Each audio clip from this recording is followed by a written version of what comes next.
Hi folks, I'm Gary Ryan from Organisations That Matter, and this is the fifth session in our 8-part series for the 2022 Club Committee Member Professional Development Program. And this one is titled How to Establish Role Clarity. And of course, this is all happening for you on behalf of Monsu Caulfield.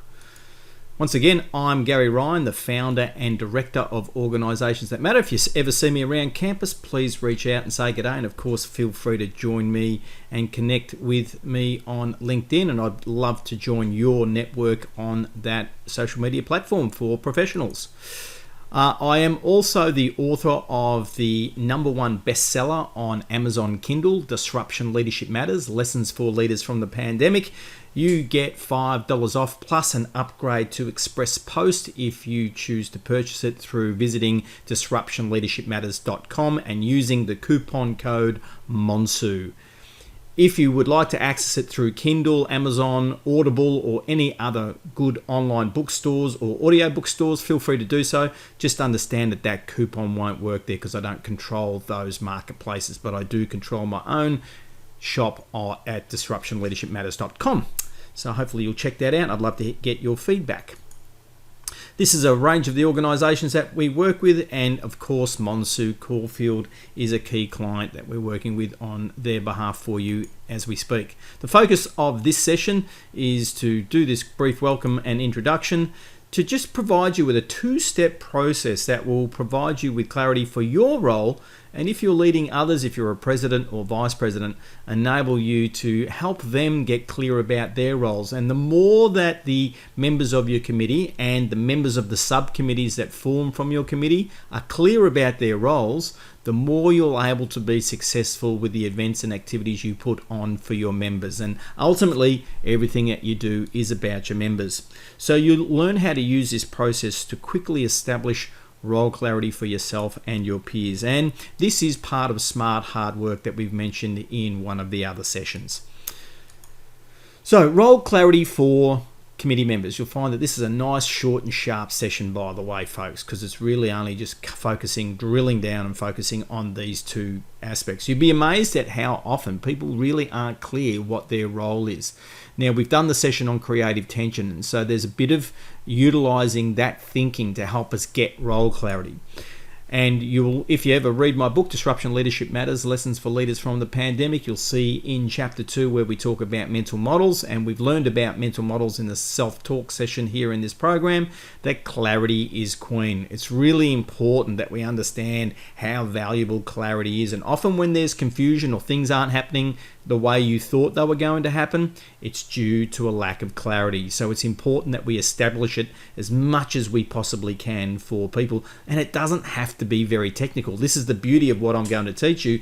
This is not overly technical. It's actually quite simple. You've just got to do this smart hard work. So you want to aim for yourself and for others on your committee or subcommittees to be able to clearly describe what they're responsible for. And that's what role clarity comes in. So you really want them to be able to say out loud this statement: my role is, let's say, event manager or communications manager or something like that for your committee, and I am responsible for A, B, and C. You want them to be able to say that sentence. So could you say that sentence right now for your role? Think about it. What are the really high-level things that you're responsible for? Can you say them out loud? Have you got that level of clarity that you could actually say it? That's what this sentence is about, getting you to really focus in, and it needs to be at the highest level. So if you're the president, for example, then you're responsible for the ongoing sustainability of the club. That would be one of your key responsibilities. And then, of course, you would have a range of other responsibilities that go with that. You would like to be able to be clear about how you can describe how you would know you're being successful in each role. This is where the creative tension kicks in.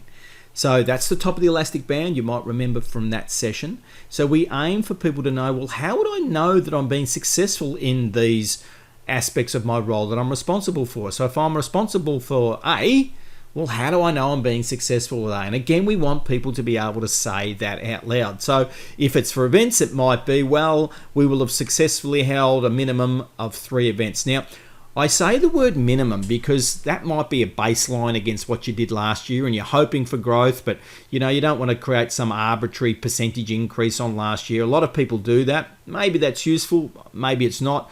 We're still in the COVID pandemic effectively. I know we're coming out, we're getting to meet more often, but it's still creating some challenges with people falling ill, etc. So just having a baseline and saying the word minimum can actually provide some clarity. So we want the minimum of 3 events, and if we get 10, that's fabulous. And we may also want to have some sort of rating from the participants about their experience of how good they found that event to be. So what you might find is that for each responsibility, there might be 1, 2, or 3 ways of knowing that it's been achieved or not. But we want to establish this as soon as possible when folk are on the committee. Or for a new event, we want to get some clarity about how will we know that was going to be successful, or if it's a communications campaign, how would we know that that's been successful?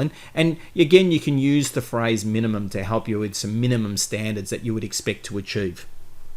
So if each person's able to do that for the 1, 2, 3, or 4 things that they're responsible for, so I'm responsible for A, and I know that this is how I would need to do these 3 things, and if I get them, then I know I've been successful in that specific element of my role. I'm responsible for B if we achieve these things. By the way, they don't just have to be numbers. So qualitative measures are equally fine. You don't want to create some war and peace measurement system. So if it's just between the person and the president, whether you think that they've done a good job or not, that's okay. You're allowed to use that qualitative gut feel judgment call about how someone's role is going. So that person would say, well, I'm responsible for A, and how I would know I'm doing a great job or not is an ongoing conversation between the president and myself. And if we get to work out some numbers to go with that along the way, we'll add them in. So you can be flexible and let it evolve throughout the year as well. It's okay to do that.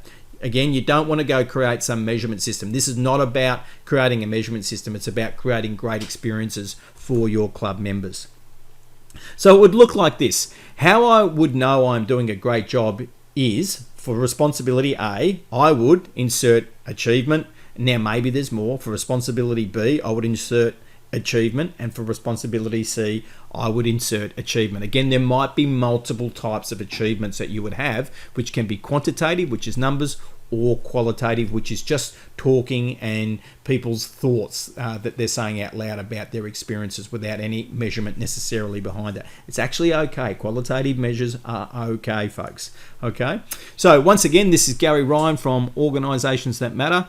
Please feel free to join me and connect with me on LinkedIn. I'd love to join your network through that online social media platform for professionals.